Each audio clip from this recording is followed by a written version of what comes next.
welcome to GameStop, where all the rockets are controlled by SpaceX. Um, We're going to the moon, this boys. discount code Dogecoin. I don't know. Have If we? you haven't been keeping up with the stock markets, just wait for the Meme Awards 2021. You'll Yeah, I think hear it's all coming out about next it. week, isn't it? We've already got announcing the winner. Yeah. Well, we haven't even done the Meme Awards 2020 yet, so we'd have to go on that Yeah, first. You know we what's should do that going actually. on? Go to r/Wall Street Bets and yeah. I don't know. Watch the Big Short. That'll help a bit. Who doesn't know what's going on? Like, I feel like someone's heard, like, it's on the news everywhere, and it's like it's on Yeah, the internet but everywhere. I Like, I think a feel lot like, a lot of people don't really understand what's happening right oh now. yeah, And absolutely. and as But someone who's read r/Wall Street Bets, I'm kind of an expert on the topic. yeah, Um, also as someone who's listened and read like mainstream media trying to explain it, mainstream media has no fucking idea what they're talking about. They basic. refuse to talk Okay, about the hedge funds and I think we how have much they're talking betting about at against this it. point because it's like so funny and it's such big news. But like basically, there was a big hedge fund called Melvin Capital. And they were doing what was called a short position, where Hmm. they're borrowing a stock at a certain price because they expect this price to go down, and Yeah, then they can sell the stock back at a higher price, meaning they make more money, sort of thing. yeah, it has Um, to be lowered for that to work. which is Though. like I think it's an option, but I think options might be a different thing. That's more like puts, which is a Uh, basically options is like gambling on the whole stock yeah, market's pretty like gambling unless you're like on a 1% yield on like a bond or something. But yeah, they were like betting against it through really hard. because they did not expect like millions of redditors to just suddenly buy GameStop. So what millions of redditors Well, did was they bought GameStop, so the well, price rocketed can I to the just moon. say, if they didn't bet against it to such an extent, the hedge fund, like this wouldn't be as easy to pull off. But because they were so greedy and like overpriced 120% of like the actual stocks that exist, Hmm. like it was super risky. But yeah, then the redditors realized what they could do. Well, there's the legend called Deep Fucking Value from Wall Street Bets. He went in to GameStop at I think he dropped 40 grand at like $4 a share or something. And I Right. think currently his GameStop shares are worth around 20 million or something like that. Holy shit. And Okay. And he's holding. he's holding. Holding. Because Diamond so the hands. reason they're holding is this is a move called a short squeeze. And what a short Hmm. squeeze is, at a certain point, because they've made this bet, once the big hedge fund runs out of liquidity, they're going to have to start selling their other shares to cover the costs of their short. But when they run out Yep. of shares to sell to cover the short, they're then forced to buy the shares. And then Have you every have you share seen the they. other Sorry, what you let's say? say have you seen the other hedge funds are like trying to prop up this hedge fund? Well, there's like it's like a subsidiary of like I think it's called Capital or something. Like there's a Yeah. lot of conspiracies about like Capital being a big investor in Robinhood and being a big investor in CNBC, like the stock network sort of thing. But the thing Yeah. is, let me get out paint. Probably, So this gonna help? yeah, because I'm gonna draw like red lines and stuff. Okay, okay. Here we go. Here's GME. So it was like here. This is where Melvin shorts it.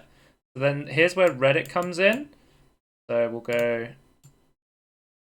This is a layman trying who has like a bad understanding of stocks, trying to explain stocks Yeah, to other we people. don't understand This is stocks at not. all. We've been Let trying to let's understand it just we. recently. You just have to say three things.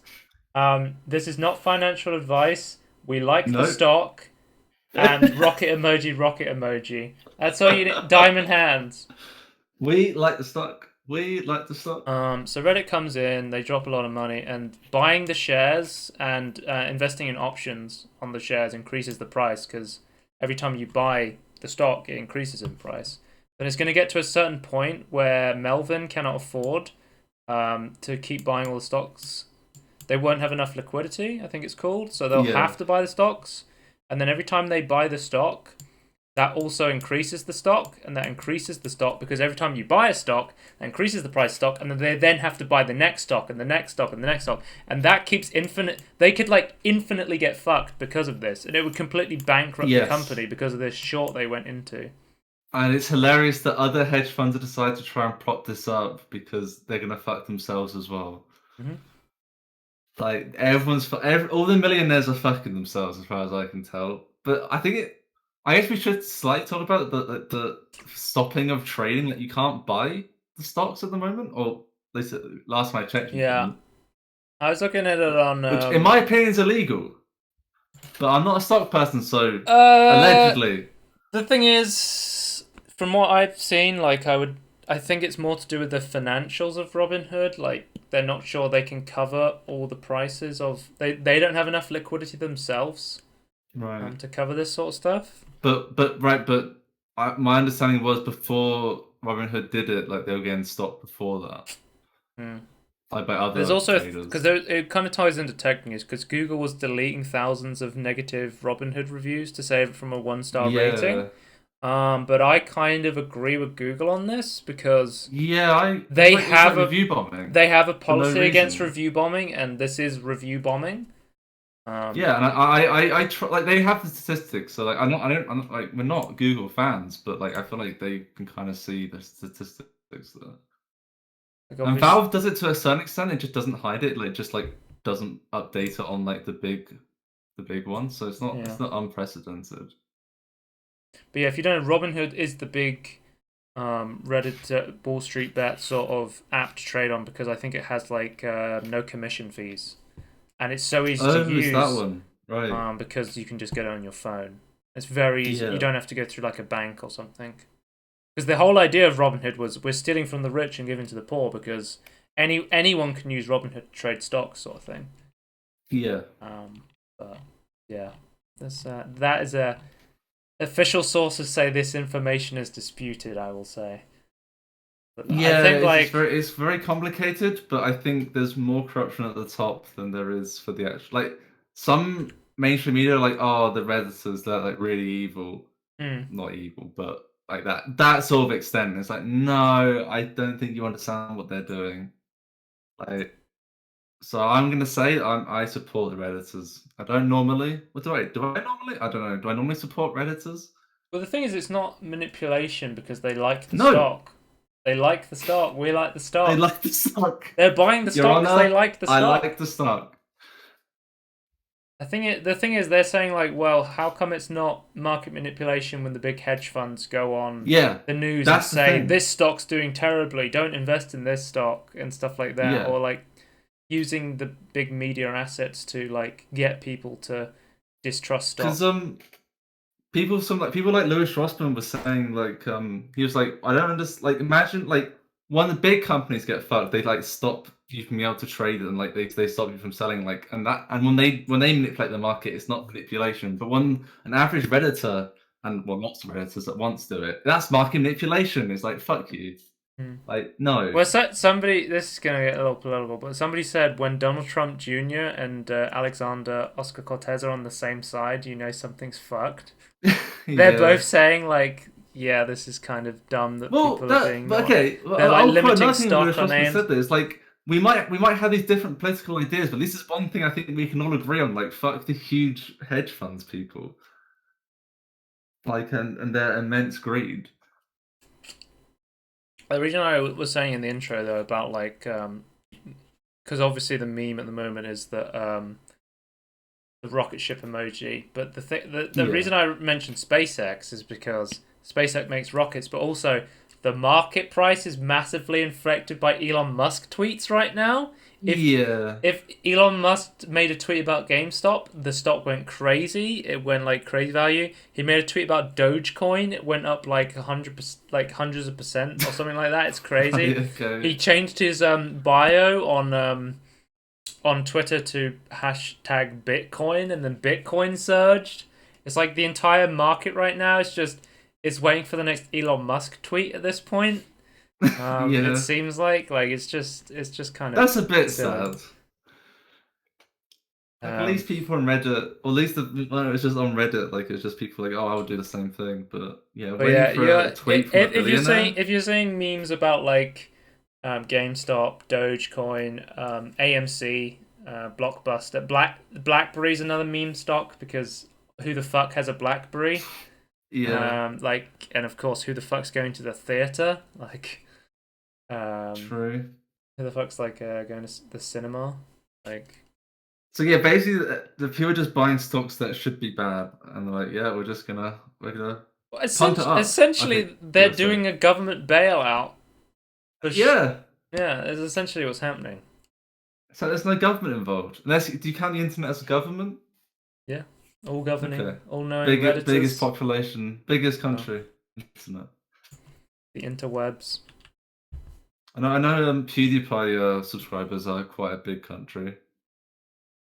It's funny, like seeing how much money people have made, and they're just like, they go. I saw that was so funny. It just said "fuck Robin Hood" on like a plane, and they got it to like circle around the Robin Hood building. Someone bought like a sign in like New York that just says "Buy GameStop."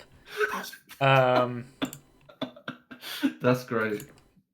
So they made money off of this. They can like now ping up advertising for it.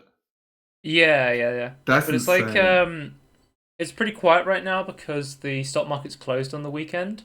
Yeah. So I think it's gonna explode on like Monday. We're gonna have to Oh, like you come think? back. Okay. Yeah. Okay. The thing is like I'm really liking this meme personally, so I think it should keep going. literally like Wall Street Bets went from like it had like I think it was around like a million or a couple of million subs. It now has like 7.5 million subs.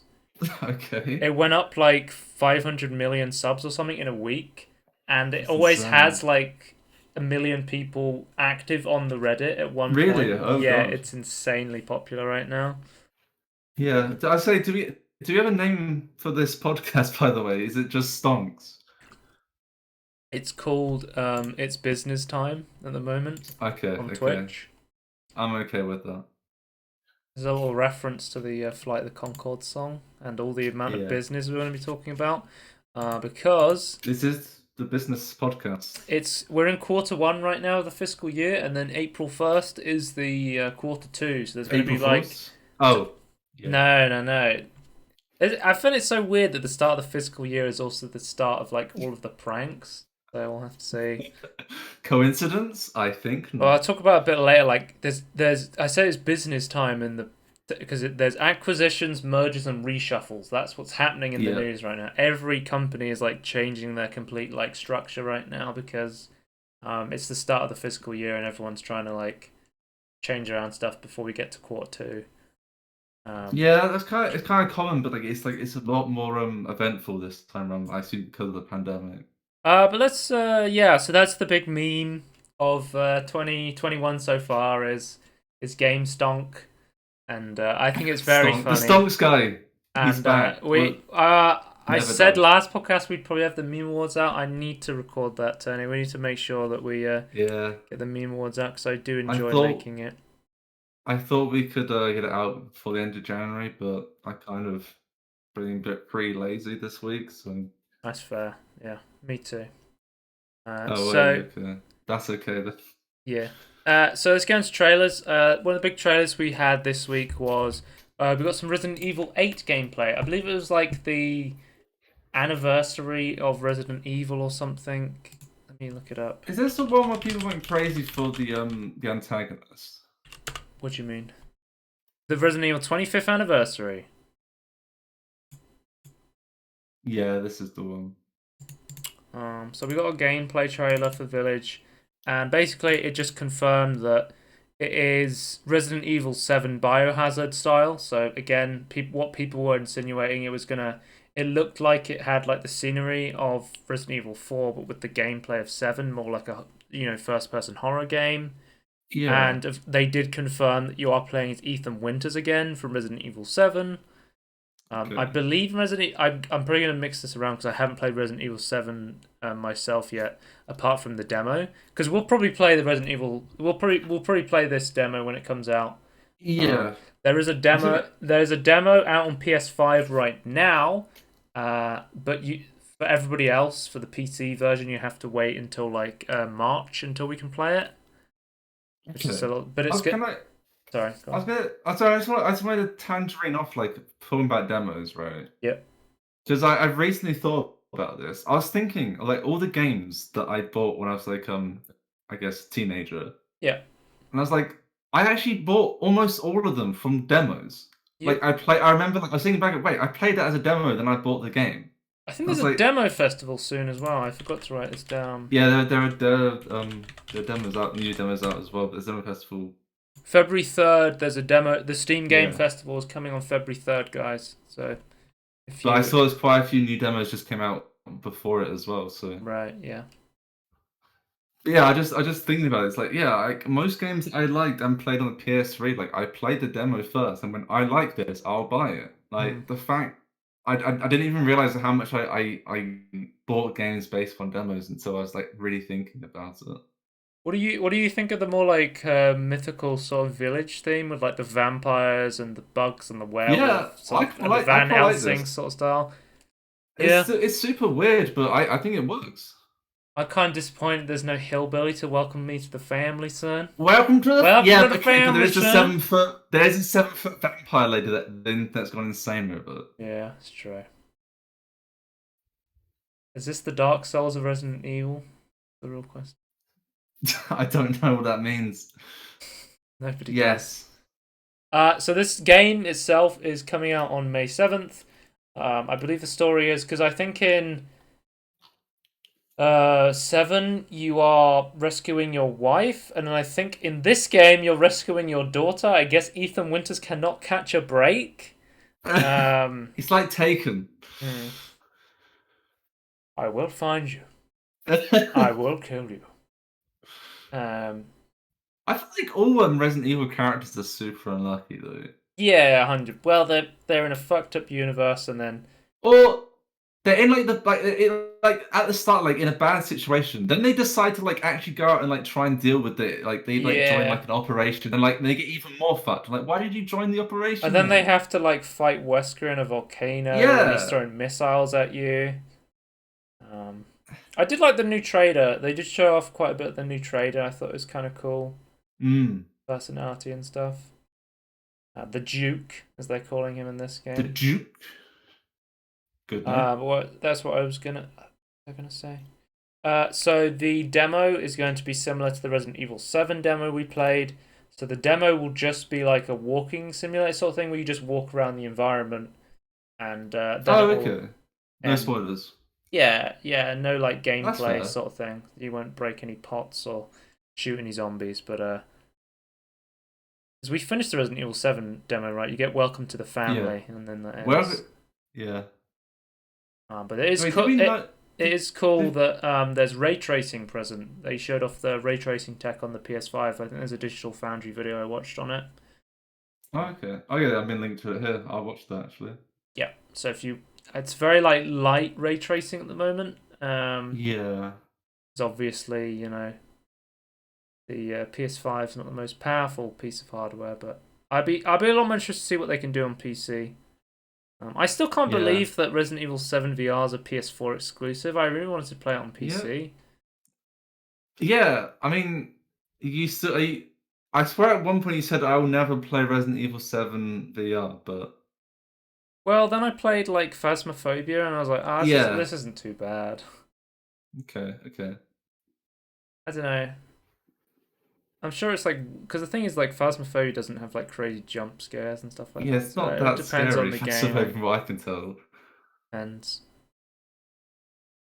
I think my opinion on horror games has changed like over the years, from going from like I will never play horror games to like I kind of like some aspects of horror games now. Okay. I'm a lot more open minded than I used to be, which is quite less nice. scared. Yeah. Will you replay Bendy though? The Ink Machine. I finished Bendy. I finished Bendy.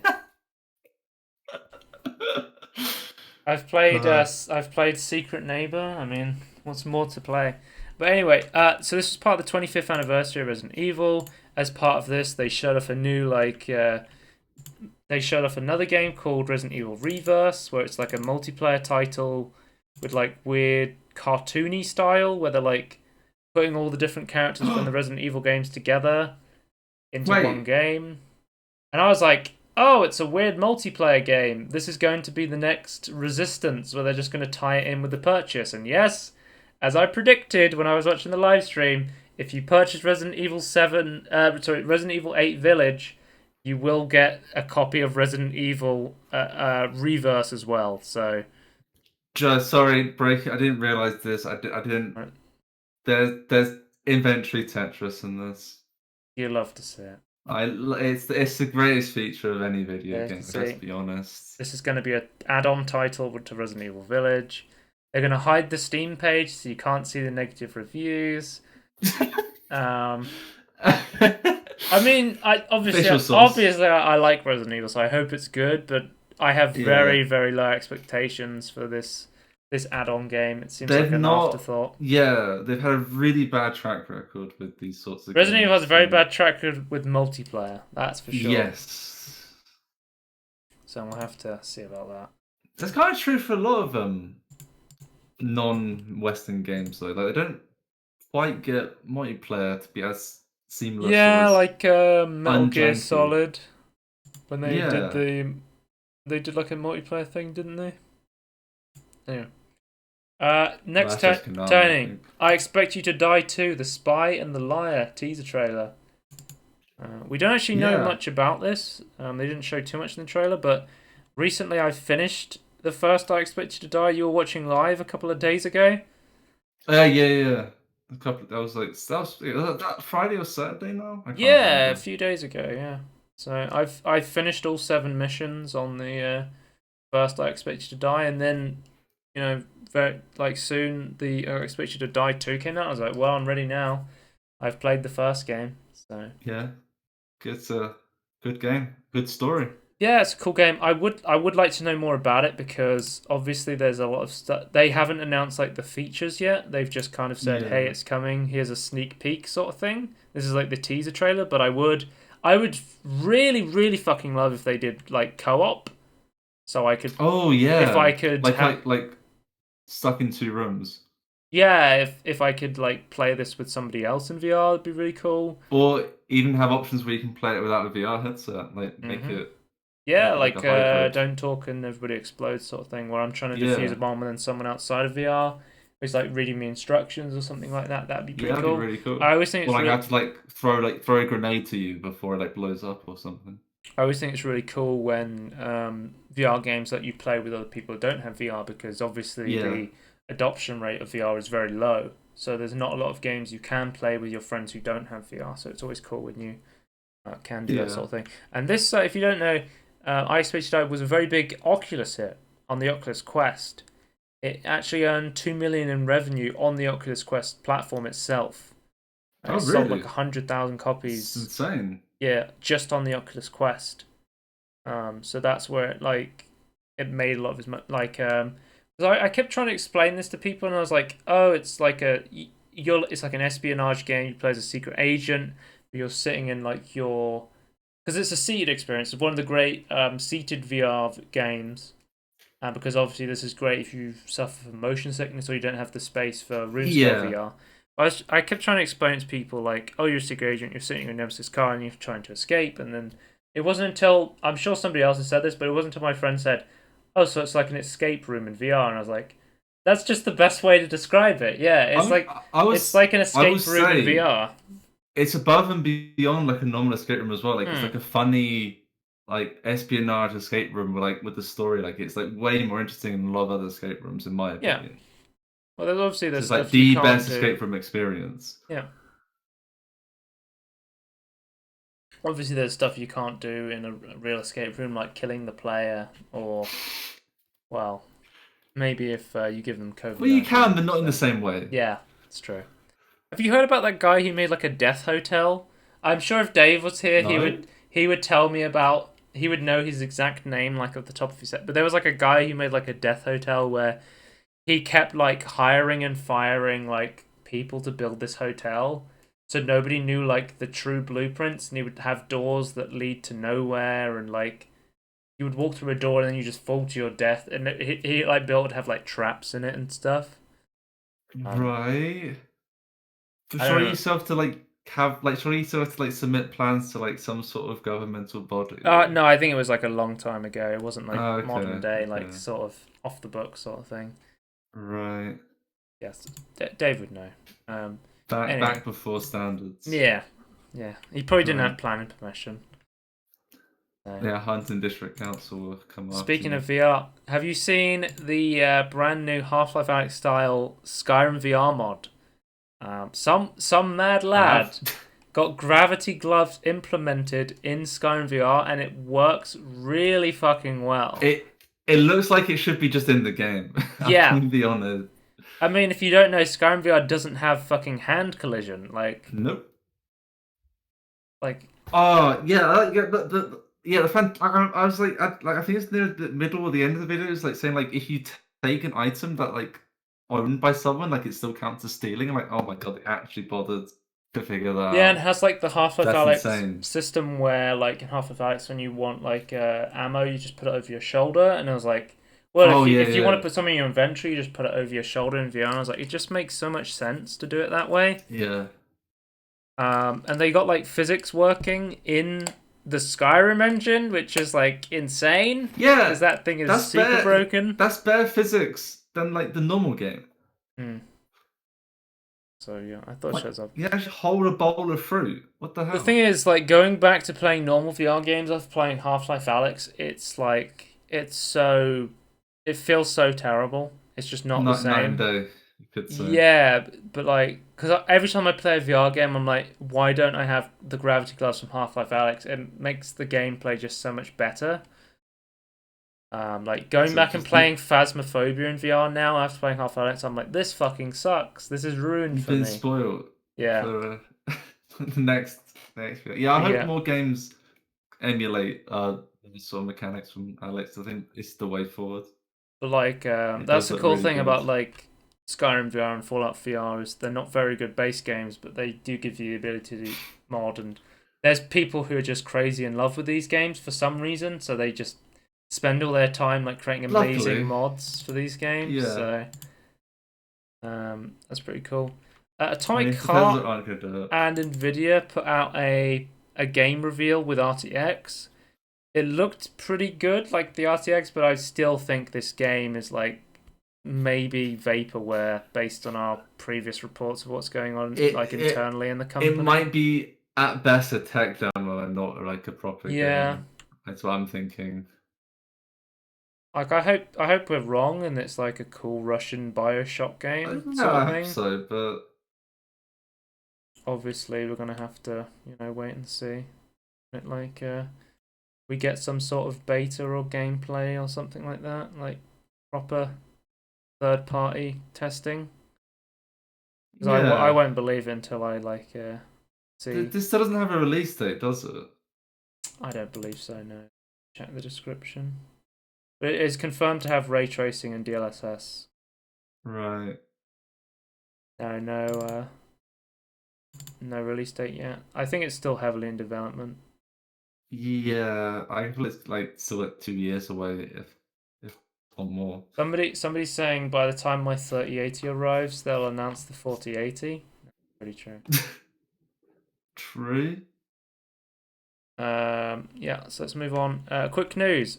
Roger Craig Smith, the voice of Sonic, for the past 10 years, will no longer be the voice of Sonic the Hedgehog. No, why not? No?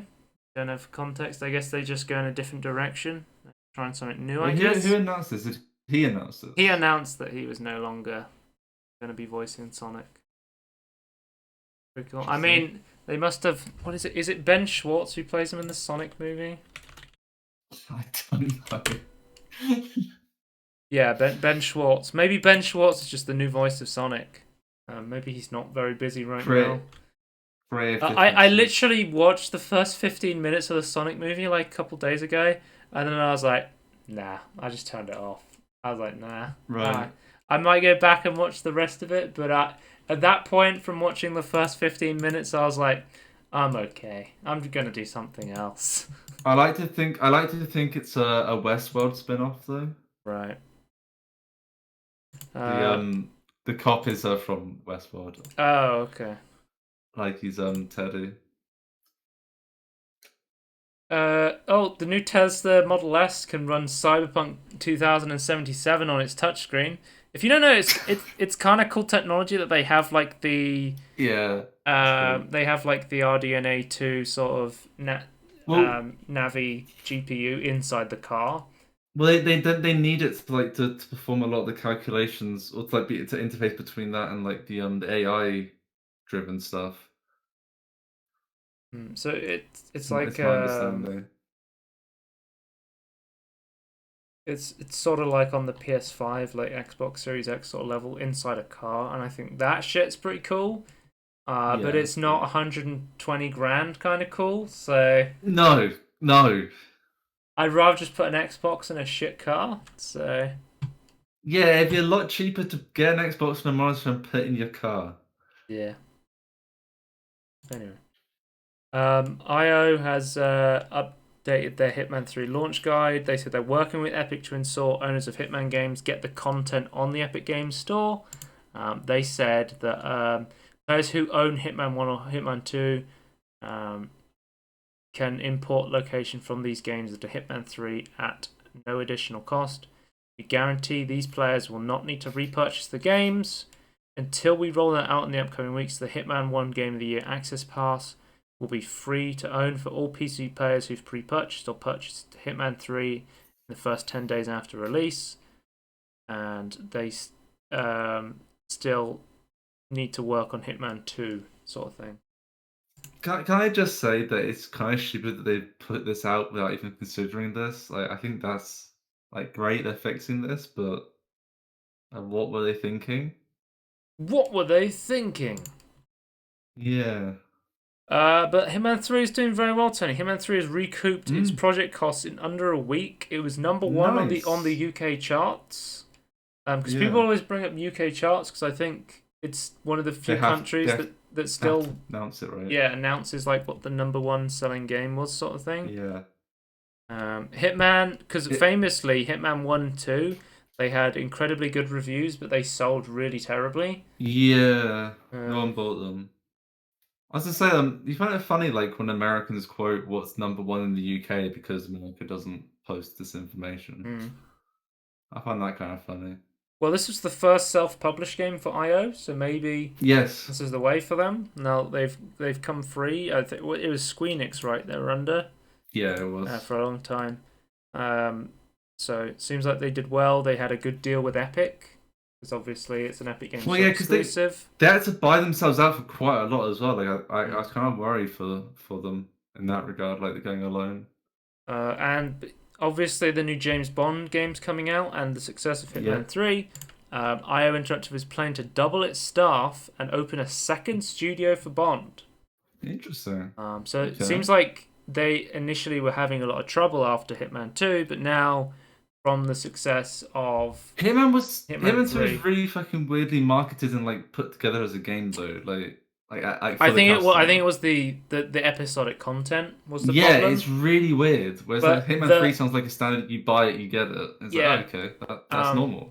I think the problem with IO was that they were releasing it episodically because they were literally using the sales from selling the episode to fund the next Yeah, episode, so they could keep yeah. making the game. Um, I understand, but like it's not gonna. People don't like that though. Which is why I think they went with the Epic deal because that allowed them to Yeah, for cover the sure. development cost to fully make the whole game. But then with the Hitman 3, obviously, it then just ties back into the strengths of Hitman 1 and 2 because you can import all the games in with the new features, sort of thing. Yeah, that's insane. And of course, now that Hitman 3 is out, all of the content from Hitman 1 and Hitman 2 is out, so it's not episodic anymore. Yeah, it's only on Epic right now, isn't it, for PC? Yeah. I'm going to assume Is a it? year exclusivity. Yeah, yeah. I might pick it up when it goes to Steam though. Hmm. I don't know if they're expanding too quickly. Maybe I don't know. What do you think about that? That the success of Hitman 3 maybe Obviously, if the Bond game, they're gonna need a lot more staff for, because I know It's that okay they're. to me, it sounds like, oh, Hitman 3 did really well. Let's keep making Hitman.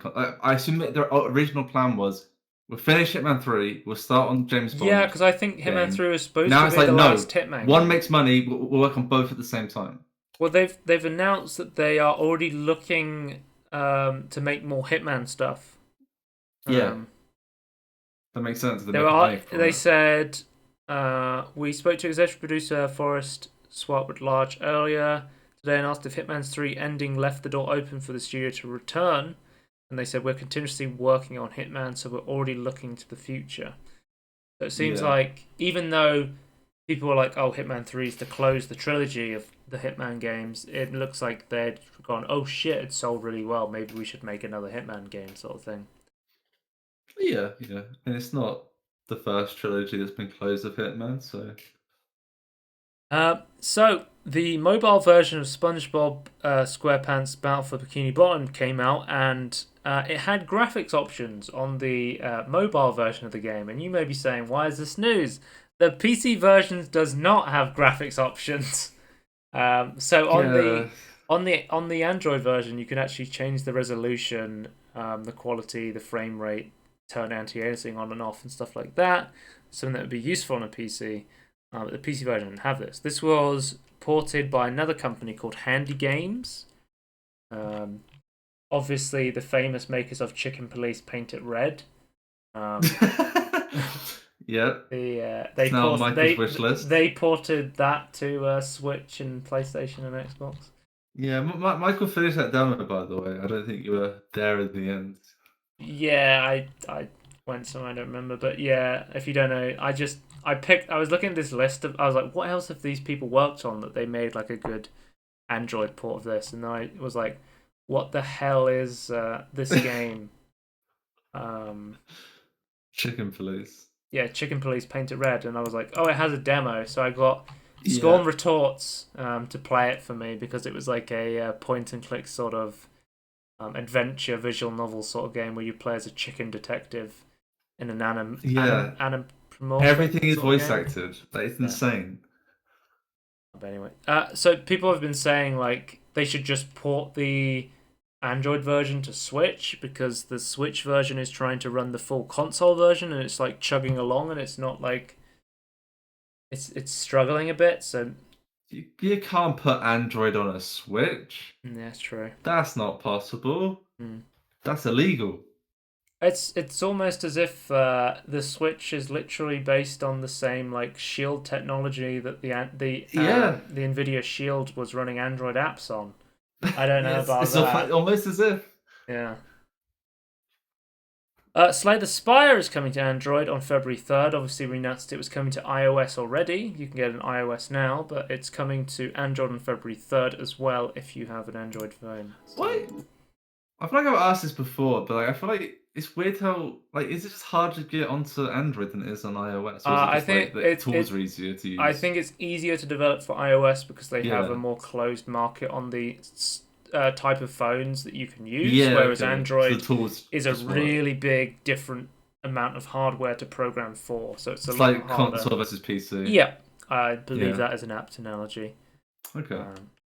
We got a grounded update. Some of the highlights included mosquitoes, fireflies, bees. It's a bee Bees! update.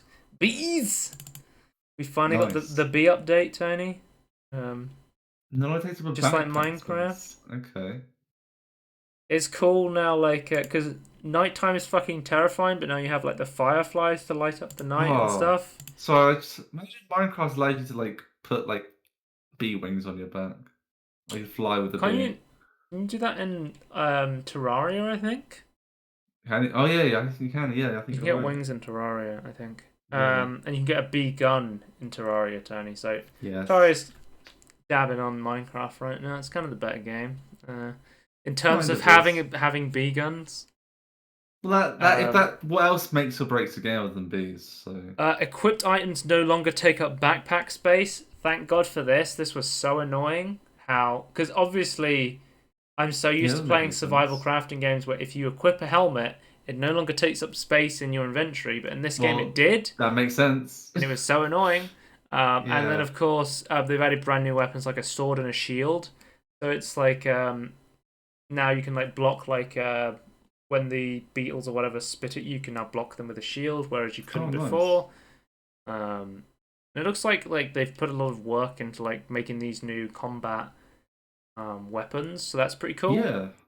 And it makes sense because it is Obsidian after all, so making like these like RPG sort of mechanics kind of makes sense that they're doing this. Like they're good at it. So I still find it insane that Obsidian though. yeah. But yeah, interesting. The uncut international version of Left 4 Dead is now available in Germany.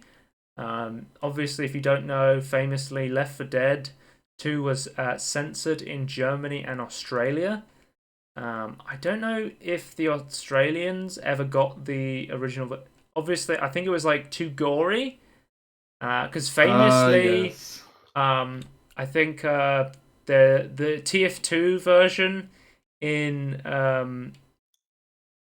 think it's Australia and Germany. Instead, when you shoot people in TF2 in the censored version, instead of them bleeding, they shoot out like instead of them exploding into gibs and stuff of like meat and stuff, they explode into Yeah. like robot parts. And I think that eventually Okay. became like they may have even just reused that asset for Man versus Machine when that came out. I'm not Right. sure about Okay.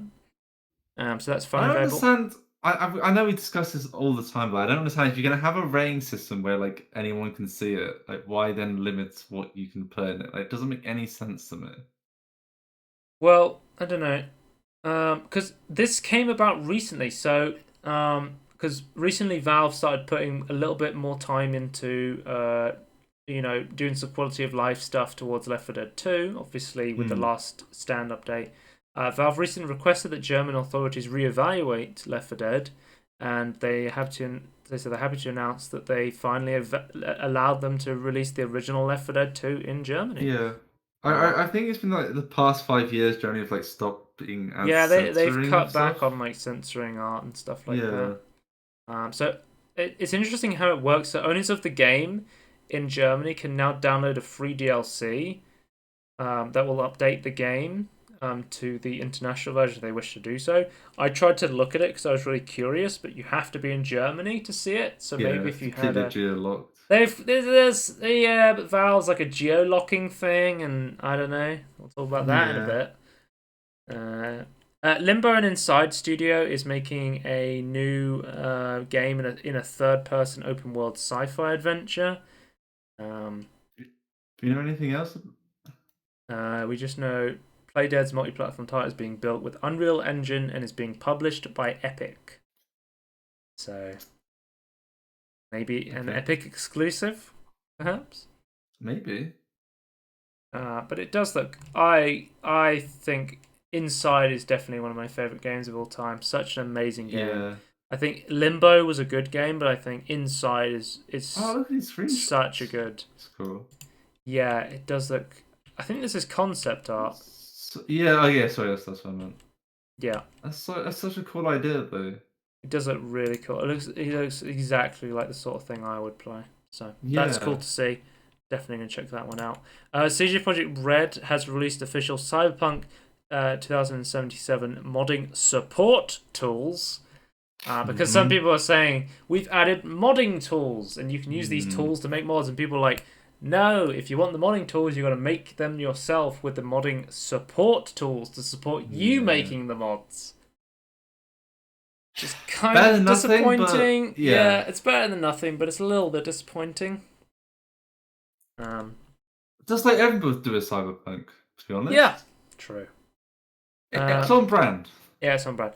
CD Projekt Red shut down a cyberpunk mod that let players have sex with Keanu Reeves. Obviously, this is a huge blow to the modding Why? community.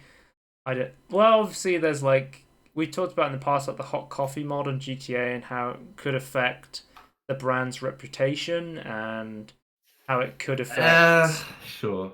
ratings and stuff like that.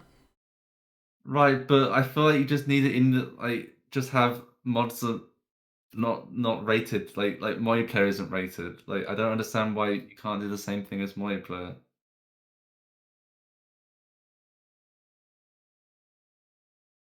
I don't know. Skyrim doesn't seem to It have this says problem. it was removed from Nexus mods with the following explanations. Um, CG Projekt Red contacted to ask what was going on and received the following statement. Our most important rule regarding user-generated content, game mods in particular, is that it cannot be harmful towards others in case of What? model swaps, especially those that involve explicit situations. So the mod was swapping Keanu Reeves' skin with another one, um, Okay. specifically on a sex bot called a Joy Toy. Um, Right. Okay. It can be Interesting. perceived as such by the people who lent us their appearance for the purpose of creating characters in Cyberpunk 2070. So, So I guess in that case, it's like so Keanu Reeves owns his own image, which is fair enough. I think that's true across the world. Yeah, so And they, he's like, I don't want to be. That part of the agreement is that I can't, I won't be in a sex scene. yeah, they don't want it. Obviously, That's fair. they can't damage Keanu Reeves' brand through the game, sort of thing. Yeah, that's more not a CD Projekt Red problem. That's more just like get Keanu Reeves as Mm. permission, I guess. Speaking of mod news, I don't know if you saw this. Fallout: The Frontier, the Fallout New Vegas mod we were talking about last podcast, has been hidden on the Nexus mods after one of the developers was revealed to have posted um, pedophilic art on one of his personal accounts. Right. Um, so, Why does that make the whole mod so like hidden, not just the basically, person banned? yeah. So that's what initially I thought, but I think what's happening was they're basically going to remove his contributions from the mod and then re-show the Oh, mod, sort okay. of So the thing. other developers have hidden it and they're going to Because change it, right? as well, Tony, because I know me and you haven't played this, but what I read, people were saying that a lot of his contributions, he made constant uncomfortable sex jokes. He had a whole story about Okay. enslavement of a girl who was barely 18 and acted like a child. Right. There was constant references to sexual assault, including a character who partway through her rescue mission decides that she's mind-broken and begs to go back. There was a whole entire lizard girl subplot as well. You're saying Okay. this was a That's different weird. developer? Is that what you're saying, Dave? So okay, so maybe the whole mod. I don't know. I don't know. Then maybe because that's just what I read was that there was really weird, like borderline creepy stuff in the mod itself. So I assumed that this Yeah. was to do with him, based on the developer. He just made Pip-Boy art. Okay, well, Dave's correcting my story live. But yeah, it seems like um, even with removing this guy from, there's still some like weird stuff in the mod anyway. Right. So maybe they should readdress that stuff as well. That's probably. I Um, assume that's what they're doing. Then I don't know. mm, We'll see if it gets unhidden and changed. I yeah, guess. I wonder if they're going to replace the Pip-Boy art stuff then with stuff they make or a third party makes. Maybe. Yeah. So it's Yeah, not it's tied at it's all. it's it's always weird when this sort of stuff happens where it's like, there's still, good work. Like the majority of it's still good work that people want to Yeah. play, but It's then really torn. It's really difficult to know what to do. Well, hopefully they address this and fix it, but that is yeah, very suspicious. yeah. All right, that was quick news. Now we're going on to acquisitions, mergers, and reshuffles. It's A new section. business. It's business time. Ooh, baby. There's been okay. So I was talking about earlier. Quarter 2 of the fiscal year is on April 1st. Everyone's buying shit and everyone's reshuffling. So let's go through this. Yo-Yo Games. So this is the weirdest one. Yo-Yo Games, the creative game maker studio, is now part of Opera, the web What? browser. If you don't know, Opera has their weird Opera GX, the browser for gamers. Opera's quite a big. It's Oracle, isn't it? Owns Opera, right? I don't, I don't know. Let's have a. But I just know, like, specifically, it was Opera that was acquiring this, Yeah. and it specifically was to do with the gaming oriented part of the Opera web browser, the Opera GX. I don't know if you saw like the Linus Tech Tips video where he was testing out the gaming web Oh browser, no. Okay. but it just didn't really seem to be that much different for gamers, other than having like You could control RAM usage, Yeah, like a network limiter and stuff like that. and But it was slightly better UI performance than the normal Opera, to right, what but I is could that tell. saying a lot? How good's Opera right now? It's okay. It's not as. I find Opera less buggy than Chrome. I feel like Chrome is the one everyone uses, and then Firefox is the one that people use when they're worried about privacy. That's Yeah, sort of how it works. I use okay, I like Firefox, like my using. I like Firefox just using it normally, but like if like linking stuff from other applications or programs, I prefer to use Chrome as my default browser. It Okay. just works a lot better for me. But yeah, that was one of the weirdest acquisitions. I don't know what the fuck Opera wants with Game What the fuck Maker. is an Opera? Yeah. Yeah, I don't think Opera knows what Opera is. I don't think many people use Opera. It's the problem. They're not making money. And So it's not like a browser that normal people use because Tony uses it. no, So, yeah. But I don't even somebody, use it often. people made a searchable archive for the freeware Game Maker games that were uploaded to Yo-Yo Games Sandbox, which was shut down in 2016. So if you made some games in the Yo-Yo Games Sandbox, or you wanted to search through that for an old game you played, you can now search that, which is pretty cool that somebody made this as an archive of those games. Yeah, that's pretty cool.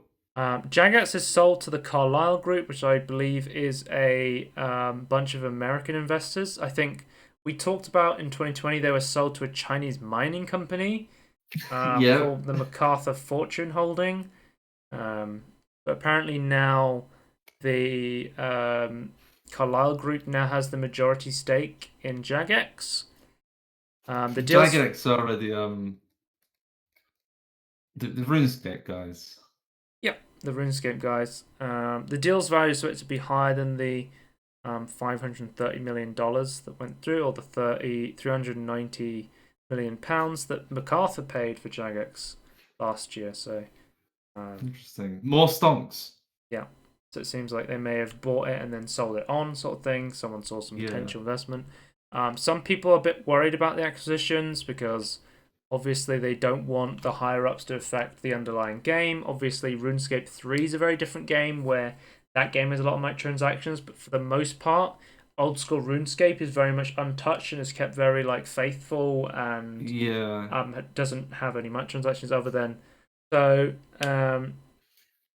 The Jagex mods in charge of old school RuneScape have made it extremely clear to the higher ups that if the mobile style microtransactions come to old school RuneScape, it's going to kill the game. People really do Right. not want this in RuneScape.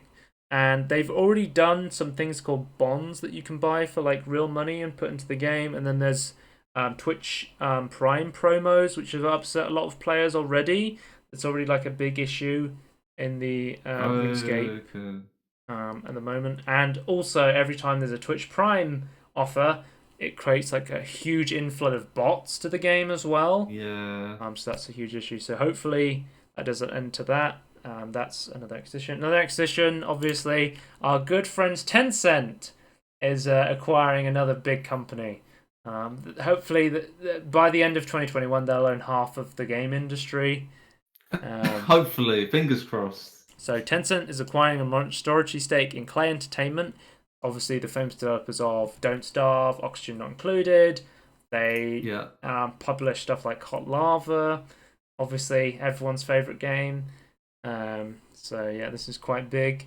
So there's not going to be the Chinese update to Don't Starve anymore, unfortunately. The Winnie the Pooh update is now not. It's banned. So Bigfoot, the Clay founder, has said they've agreed to a deal for Tencent to purchase a majority stake in Clay, and they claim as part of this agreement, Clay retains full autonomy on creative operations across all aspects of the studio, including projects, talent, and more.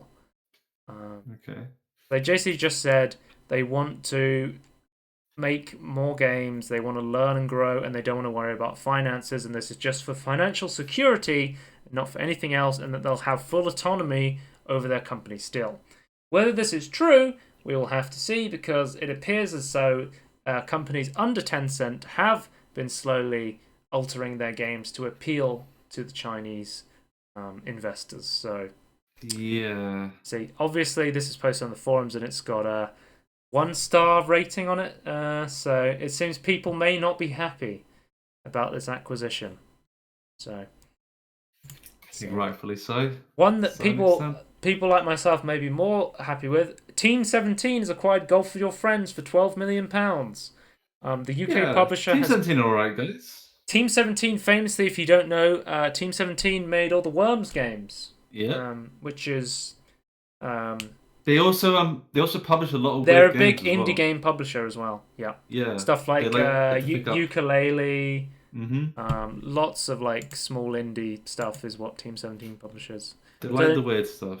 yeah, so Team 17 they were publishing Golf with Your Friends, and they added like a bunch of their published content. So like the Escapists they added as a golf course. They added the Worms obviously as a golf course, and it was like Team 17 and Golf with Your Friends kind of became synonymous at one point because of how much crossover and stuff was going on there. And I think eventually they were just like, well, maybe Golf with Your Friends is doing very well. Let's just buy the company and bring it into our Yeah. our brand sort of thing. Do you think them adding the stuff was like to see if people are okay with it? Like Yeah, I as mean, like a feeling to see well, if it was it okay to it do. it was free golf courses, and Hmm. people want that. They've said they plan to add DLC, and a potential sequel is also going to be explored. So we might have Golf with Your Friends 2, because I think there is a limit to the engine at the moment. I believe Golf with Your Friends is on Unity. I'll just double check. Yeah, Unity. So maybe they want to move it to because every time you move from one Unity engine to the next, you basically have to almost redesign the entire game. So if they wanted Yeah, to pretty much. move it to a if they wanted to move it to a more advanced Unity, it would probably That's just be easier to make a sequel or like a new yeah. engine or whatever they wanted to do. That's almost true for any engine, to be honest. Golf for Your But it's Friends really Source hard. 2 Hmm. down the line. Let's hope. Apparently, they added a string to Source 2 in the Steam database that had like ray tracing on it. Oh, So maybe right. we could see Source 2 ray tracing.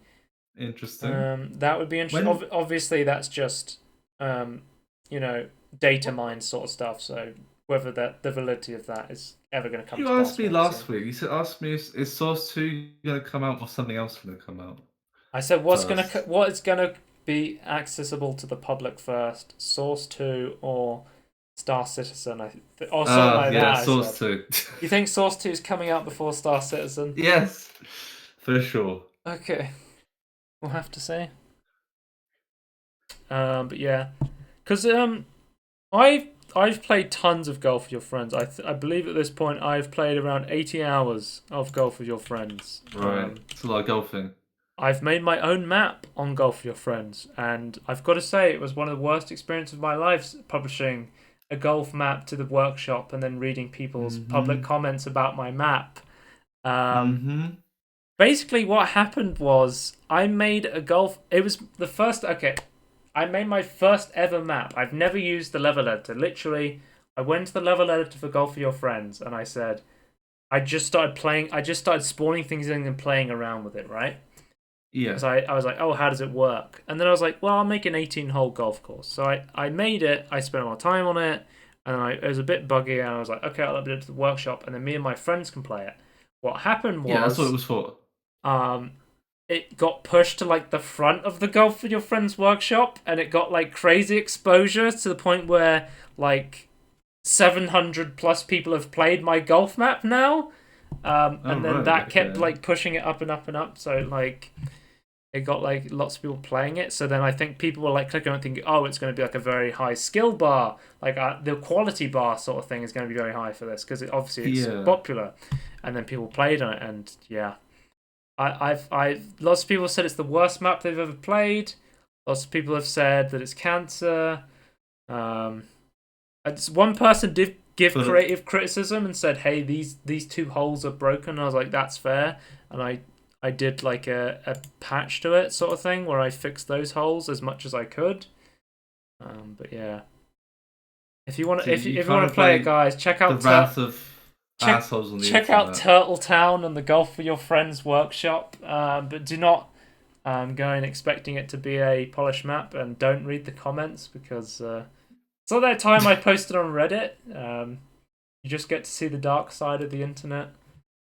Yeah, I don't understand why people are such assholes when it comes to like responding. Like, I don't understand. Like, Well, the I don't thing know. is, I guess most people I'm don't do this, but the people who comment seem to be the ones that are like more willing to like give like really bad comments. It's just really yeah. shit. The thing you have to realize about when people comment on your stuff is how many times have you you've ordered something and you've gone, oh, this is terrible, I'm going to leave a review, and how many times you've gone, this is good, I'm just going to not leave a review, Yeah. it's good. Like, people are way more, there's like a huge negative bias when it comes to reviewing things. It's the reason why almost everything on the Sainsbury's website is like 3 stars or less. To be fair, Because no one reviews food. to be fair, the guy who said my map was he said the last hole was cancer and he called me cancer, but he said the rest of the map was pretty fun. So that was kind of a positive review. Um, so that Okay. I'm gonna say that's this one of the though. that's one of the If you're positive reviewing reviews. something, hate the product, not the person. Yeah. But I would just like to point out the level editor in this game is terrible. Oh, it's pretty bad. It's not like unusable, Oh, but it's that's like the other thing. Is like people don't understand how difficult it is to make stuff. They just give yeah. opinions that are like they don't understand how difficult it is. It's like, oh, it's bad. Why don't you just do this? It's like, well, you can't. Well, this is what I'm hoping for is with this investment they can like upgrade the level editor. They can Yeah. add new maps.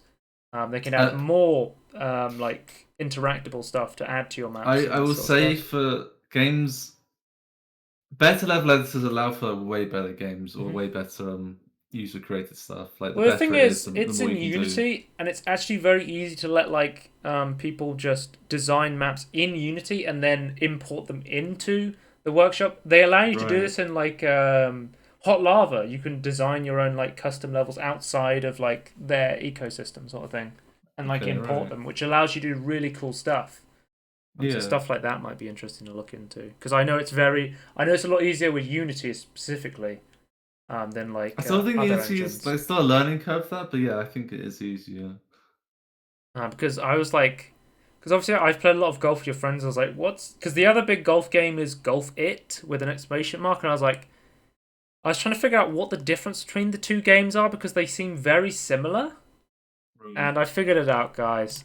Golf It is getting VR support. That's when I need to invest in Golf It. It's the feature that I never knew I needed. Play golf in VR with my friends. So who makes Golf It then? Someone else.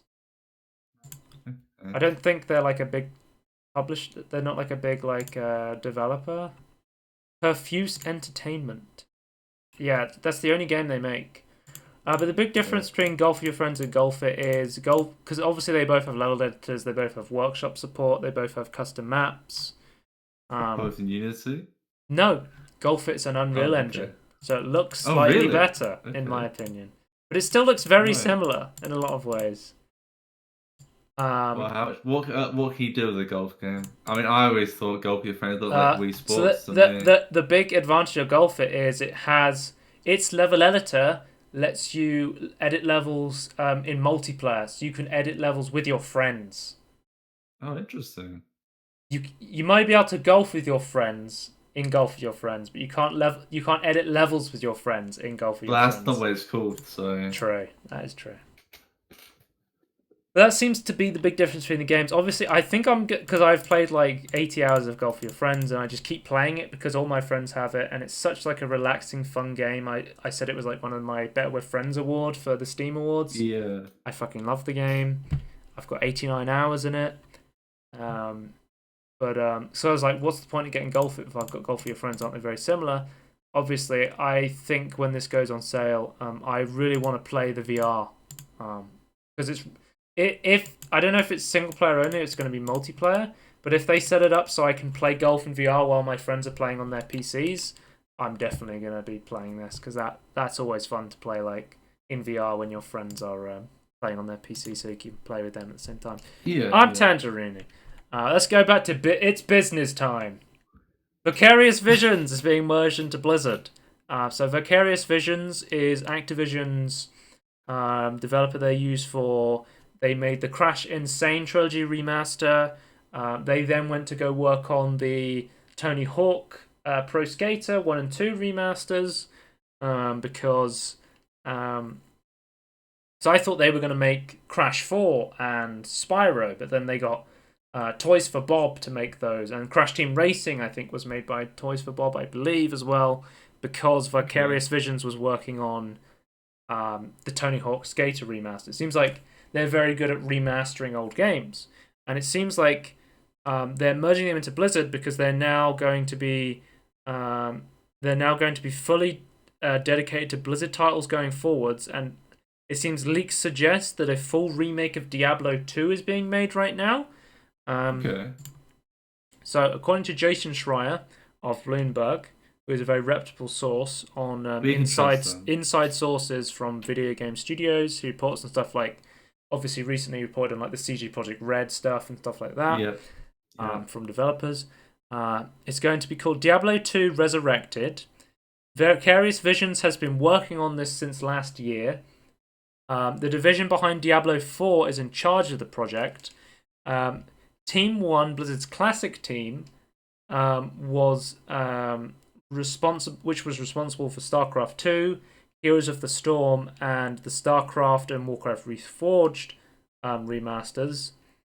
Apparently, when Team 1 got given the Warcraft 3 remaster, they had unrealistic deadlines created by financial pressure.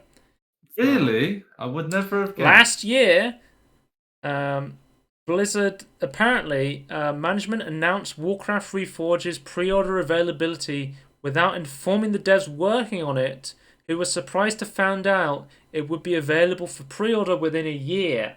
So they were like, yeah, you can play this game in a year, and the devs are like, oh, we only have a year to make this? Okay. Yeah, it's just what I fucking hate about management and like the actual people in charge of, like, the development teams are great, and then there's like the people in charge like, yeah, well, we've got this deadline, fuck you.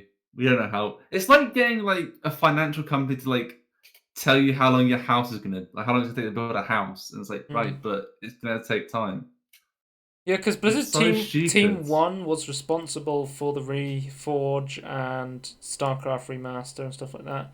But then last year, Blizzard pulled the Diablo 2 remake from Team 1, gave it to Team 3, which is the Diablo 4 team, and it's now overseeing the creation of Diablo 2 remastered with Vicarious Visions, and the whole of Team 1, Blizzard's classic team, they've just been ousted from the company, basically. They've been replaced. Yeah. We saw like a lot of them leave anyway, though, right? Yeah, a lot like the Kritz Metzen went to form his own company when his non-compete clause was up. I hope these other companies take developers from Team 1 and like just allow them to leave Blizzard. But yeah, that was a merger we had. The Yakuza creator became the Sega creative director. He's stepping down as CCO. It seems like he wants... I don't know if this is his decision or not, but it seems like they want him closer to the games, or he wants to be closer to the game development than he was from his position. And I was looking into this. So it looks like Sega is splitting up its company into two different ownerships under their big brand of Sega Sammy. So I didn't know this. What? But in 2004, there was a merger between Sega and Sammy Corporation. And if you don't know what Sammy Corporation was, don't worry, I didn't know what they were until I was looking this up. Apparently, Sammy is a Japanese pachinko and patchy slot machine developer retailer. So if you don't know, patchy slot is basically a slot machine in Japan. So half of Sega is like just focused on making pachinko machines and like slot machines. Just like Konami. I was literally going to say, here's me thinking that Konami was the slot machine company, but it turns out Sega was the slot machine company this whole time. Well, they both are. I don't know what's so... Okay, I do know why it's so big. It's fucking gambling, and the place where it's gambling is not legal. Yeah, so... Seems like the CCO's stepping down to become the creative director, and they're going to split up the two companies into Sega for video games, and then the Pachinko Entertainment's going to be separated just for entertainment and Pachinko business. Obviously, it makes sense to split these up when you think about it, because at the moment, especially with COVID, the pachinko business cannot be popular right now. Obviously, the No, physical machines, people are not going in and gambling right now. but it will And be. well, the Oh thing is, wait, hang on. they've been on the decline pre-COVID as well. Um, Right, right. so what are you I saying? saw like a thing like arcades in Japan were like using like they're networking stuff together to create servers. I don't know about that. What's that? It's like really weird. It's like they're trying to I think there are like problems with like yeah, there's been like a decline in like arcades. They're trying to like recreate the arcades Hmm. like a new vision for it. Like, so like it's like more for like the modern person. And it's like because like it was really big in the 90s. Right. And it's Because like they're I trying knew to like 80s and 90s. a big thing arcades were doing was they were trying to get VR in. So it's like, hey, you don't Yeah, know VR, come try it at an arcade. That was one of the big yeah. pushes they were making. And apparently during the pandemic, they're like, "Oh, we've got all of these machines with like hardware. We can technically network these together." And I was like, "Wait, what?" I didn't realize you You could do that. yeah, you mentioned to me before the podcast, the UK is inquiring into the Nvidia ARM merger. Yeah, Yeah, the I CMA is believe the EU investigating and China are also looking into it, but I couldn't find the sources on CMA is that. investigating the anticipated acquisition by Nvidia Corporation of ARM Intellectual Property Group business. So they are looking into this in the Competition and Markets Authority. So is this like They like don't want. Okay, so from what I remember from yeah? I can't remember where I saw this. Because The ARM is a problem UK was, based company, right? So this yeah, the makes sense. problem was that ARM releases products that are competitors to Nvidia's in like server stuff. True, that is true. So if they merge them, Monopoly they sort of basically thing. control the entire market or a Yep. big portion of the market, which isn't allowed in the UK. Right. Yeah. And I Anti-monopoly think it laws. also affects China for some reason because they're also looking into it. Right. And the EU don't like that sort of stuff to begin with either, so they're looking into it. But I can't find sources on that, so I can only find the UK stuff. Well, ARM makes a lot of chips, and they do like a lot of architecture licenses. Do they Yes. make the silicon, or do they get that from China as well? I'm not I think they sure. might get that from China, Right. Okay, that would make sense. Because obviously, but they own the patents. if they were competing on like the silicon production with China, Yeah, yeah. that would be different. It's a bit Apparently, suspicious. this is just a rumor I heard. There's rumblings that speculation. There's rumblings that there's another Bethesda level acquisition that's going to come from Microsoft. This is pure speculation. I'm not going to bother like sourcing this with a website because obviously you have to take it with a huge grain of salt because this is just from the Yeah. rumor mill. But there has been like talk that potentially they would get Platonic Games, which I think would be hilarious if they reacquired Rare again, essentially. Because Right, is that what they're doing? if you don't know, Microsoft acquired Rare, who made the original like Banjo Kazooie, Yeah. GoldenEye, stuff like that. They then kind of stagnated there, and then a lot of the developers went off to make Playtonic Games to make the spiritual successor to Rare games like Ukulele and Ukulele Impossible Lair, which quite popular. Good game. And Yeah. the people who stayed at Rare made Sea of Thieves, which is an amazing game, obviously. So I'm happy that that although we didn't get to see like more Banjo Kazooie games or stuff like that, we did get an amazing game in Sea of Thieves from Rare. Yeah. It would be pretty funny if Microsoft tried to essentially buy Rare again. This is a complete speculation rumor, but it's a funny meme, so I'm going to mention it because if it ends up coming true, it'll be pretty funny. That's pretty. Yeah. Hopefully. Well, I Let's say go. hopefully. Let's go on to main news, and then we can end the podcast. This is another. There is an antitrust commission fines for Valve and 5 publishers of PC video games. There's 7.8 million euros is being fined against Valve, Bandai Namco, Capcom, Focus Home, Koch Media, and ZeniMax for geo-blocking practices. If you don't know, they're saying this is going against their anti. The EU has one single digital market, and blocking someone from buying a game in one country when they're located in another is anti-competitiveness. So Yeah. basically, what people were using VPNs to buy games in cheap countries. So essentially you would go, hey, Doom Eternal costs £50 in the UK. I'm going to buy a copy from Russia, which costs like £20, £10 Yeah. in like rubles or whatever. So Yeah. what Valve did was like, oh, we're going to geo-block this, so people can't do this. Which the EU was like, whoa, that's anti-competitive. But the reason they did this Not compared to competition at all.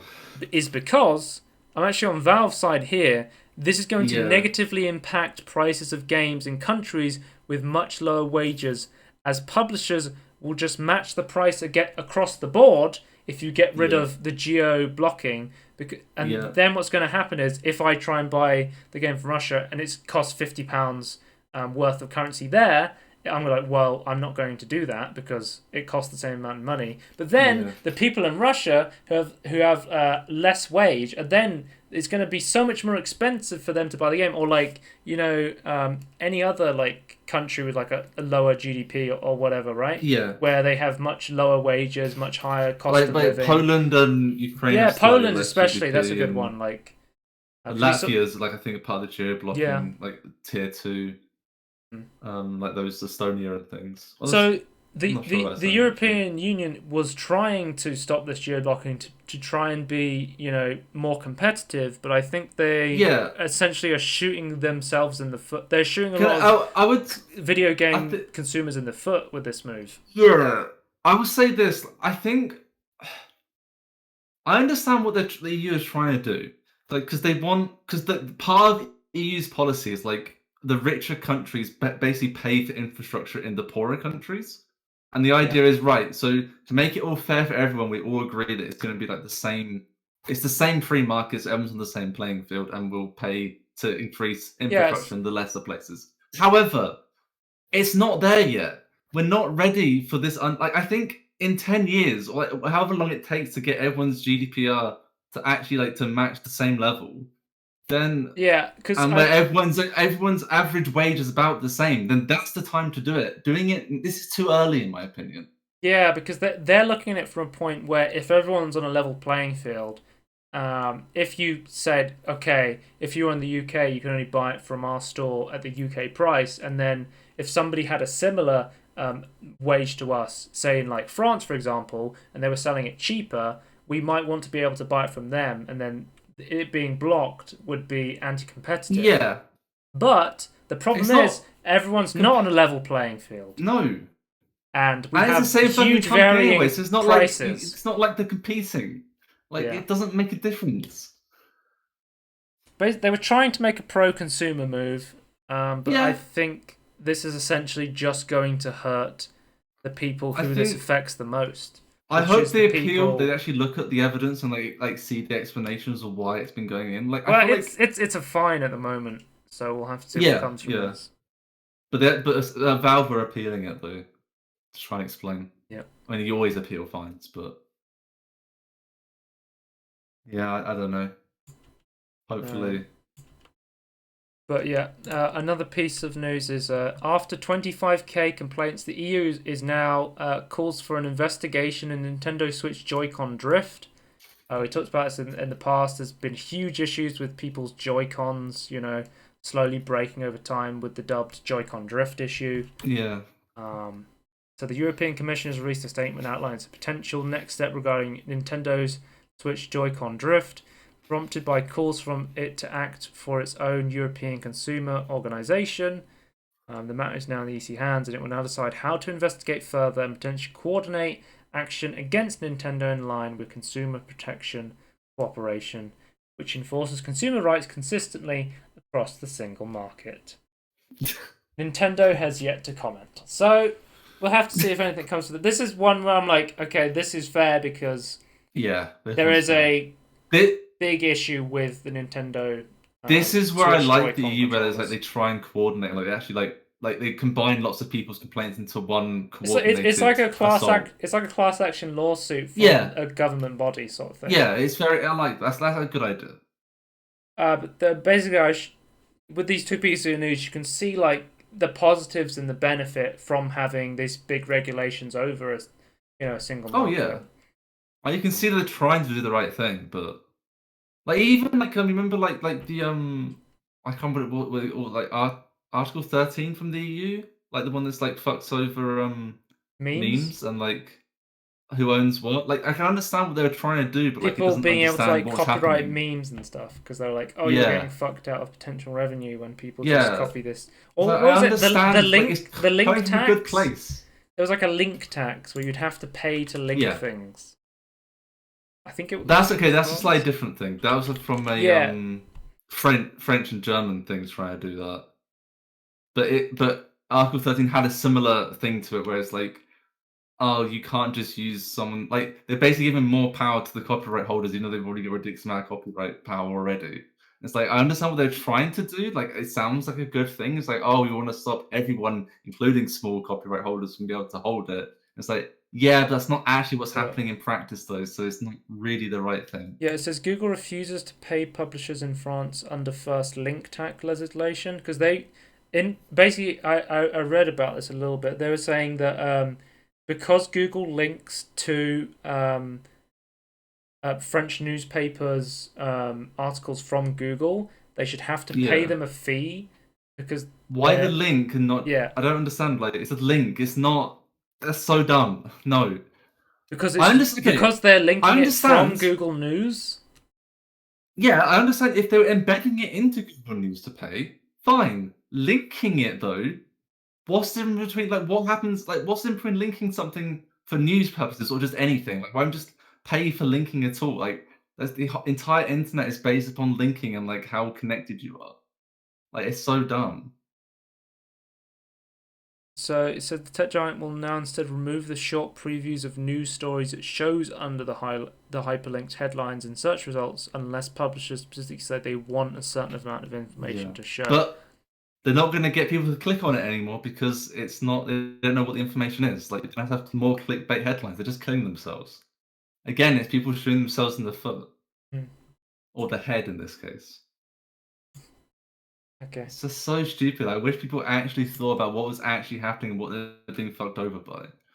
Like, yeah, Google isn't this great company, but like you have to understand what things are doing what. I had some extra news, but the extra news was just me looking at Gabe Newell stuff where he just did an interview in New Zealand. So I'll just give you highlights from it. It's pretty interesting, especially if you have time. There's like a 12-minute video that they did, and specifically Gabe Newell's just talking about brain interfacing for like 12 minutes. It's super interesting if you're into that sort of stuff. But the highlights Okay. are, he said, he has a strong interest to bring Valve employees to New Zealand. That would be very Okay. interesting. Um, he said hosting future Dota and Counter Strike tournaments would make a lot of sense in New Zealand right now. So potentially, Oh the yeah. They had the first first pandemic or or during pandemic music festival in New Zealand, right? yeah, Recently. yeah. Also, like I think Wuhan technically is the one of the first post-pandemic cities as well. Yes. Um, I think that's yeah. correct. But he said like right now, the Dota TI International, the Counter Strike International tournaments, the majors as they're called, I believe. They're going to be hosted online, but he says like potentially in the future, in-person tournaments could be hosted in New Zealand because of its unique position in the pandemic. Yeah. He said he also got asked about what games he plays. He said he's still playing Dota 2 and he's trying to convince everyone he came with to play Dota 2 with him. He said he wants to play Apex Legends because so many people at the Valve office play Apex Legends and they say that they have a lot of fun with it. So Gabe wants to try it. Okay, interesting. He I mean, says it is TF2 after all. it is in the Source engine, Or yeah. yeah. He said he loves playing Miyamoto games, obviously Nintendo games, as he always learns lessons as a game dev. This will be a good information for Dave. He said he loves playing retro games, and currently he is playing all the Left 4 Dead games on expert difficulty. That's currently what Gabe Newell is doing in New Zealand right now. um, Interesting. he then goes on to talk about computer brain interfacing, which is the really interesting stuff. So he says game developers would make a mistake by not investing in brain-computer interfacings with the short-term future. He basically says game devs can simulate bones and simulate how arms move in like a game engine. So Right. obviously they're the perfect candidates for someone who would use a brain-computer interface to build a prosthetic limb that you control with brain interfacing. This is something that is, very, very like easy for game developers to do, sort of thing. Like he thinks Yeah. something they could do. He said in the future, he was like brain-computer interfacing could be used to regulate your sleep. You could literally Okay. install an app and on your phone and just go, hey, I want to sleep for this long. I want to have this much REM sleep. Hey, I'm going on a 12-hour flight. I want to sleep through it. Like, eventually, brain computer interfacing can get to that point. Because, like, he even says, like, in the moment, brain computer interfacing is you put on, like, a VR like headset and it reads your brain computer interface. So, like, for example, so Valve is currently working on an open source brain computer interface software project.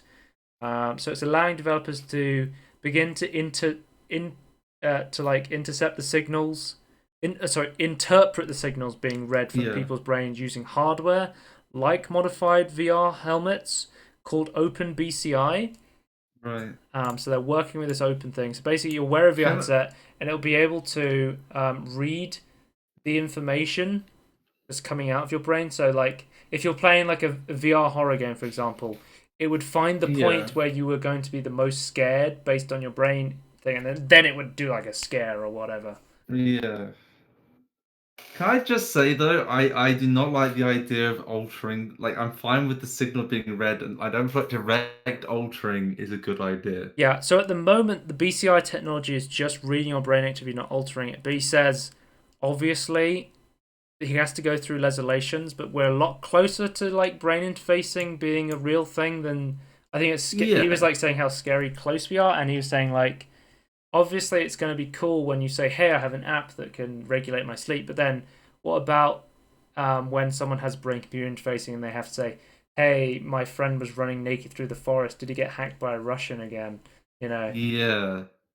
When I you're able feel to like alter brain computer I feel interfacing. like just having systems to monitor it to then help you yourself do it, I think is going to be the way to do it, and it's going to So be a more secure Dave way says of in the doing chat, I it. guess we are not getting any new Valve games for a long, long time.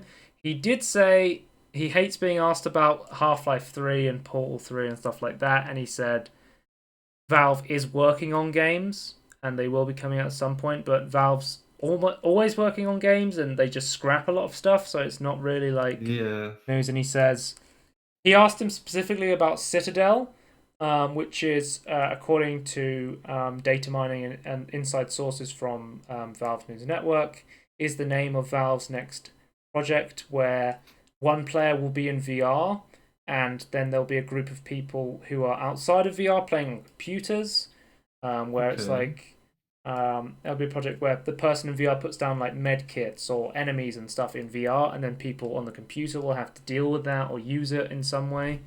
Yeah. And Okay. it may be set in the Half-Life universe as well, which would be pretty cool to see. That seems like the project. They asked him about Citadel, and he was like, is Citadel a thing? And he was like, I don't know. Is it a code name? Because, we always change our code names. And sometimes, I say, hey, are you still working on Super Monkey? And he's like, well, we've changed that name now. It's not called Super Monkey anymore. He's like, well, that's a much better name than Super Monkey or whatever. Yeah. Right. Okay. But yeah, it's an interesting read. It's an interesting watch of the videos. Definitely check out the brain interfacing interview because that stuff's super interesting. But yeah, just thought I'd add that at the end because we had a little bit of time left. And it's always interesting. I love talking about Valve. I love talking about Gabe, and I love talking about brain computer interfacing because he was saying like VR because it ties into VR because VR at this point is VR is interfacing with what Gabe calls your meat peripherals, which is your eyes and your ears, are your meat peripherals. But when you can inject directly into the brain, you can circumvent the eyes, which are showing you like the world at a reduced quality. If you go straight into your brain, you could show a world that was better looking, higher resolution than the actual world Right. going through your I brain. I would point out though that your brain does post-process and it's still going to be dependent on that. So Yeah. like there's a lot of Obviously, image processing on the brain. it's talking about the future. It's talking about like Yeah. crazy futuristic Matrix sort of stuff. I want to say that I'll say this though. I realized that he's been doing a lot of research into this, but I'll say we do not know enough about the brain to make these sort of statements, regardless of who's saying it. But it is interesting to think But he about says that. they have a lot of technology, and the reason they haven't come out with it yet is because every time they go, okay, maybe we should package this up and release it. He's then like, they then learn something new, and they're like, well, if we release this, then we wouldn't be able to add this stuff to it. So they keep like, keep working on it, and you learn so much quicker when you use like the brain computer interfacing stuff. And they're saying like, Right, okay. but part of them wanting to release something for people to have something to use is the open source brain computer interfacing tool that they're going to be releasing. Yeah. That's the end of the podcast. Let's read the Petermology tweet, and then we'll let you kind people go about your days. Investing game, hold to the moon. Let's read the Petermology tweet. Imagine a game that centers around a family drama where the entire game is literally on rails.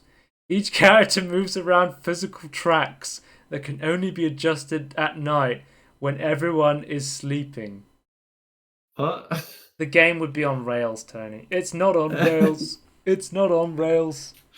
I don't understand. Wait, so it's a family drama. Yeah. Every character's on some rail. I don't understand what drama could you have while on rails though? Only the most beautiful game-breaking drama of all time. I feel like I need a demo. I need like some sort of like It's going to blow the cube E3 away. demo or You something. thought that the cube was an immersive experience. Wait until you've played. It's not on The rails too. hypercube. Oh. Okay, yeah. Anyway, that's the end of the podcast. You can check us out and everything in between podcast. Type in Peter Molyneux's name at the end, and then you'll be able to find us. Yeah. Twitch.tv/Scorn if you want to watch the podcast live, and at @Scorn2000 on Twitter if you want to follow me there. That is the end of the podcast, and we will see you next time. Goodbye. Bye.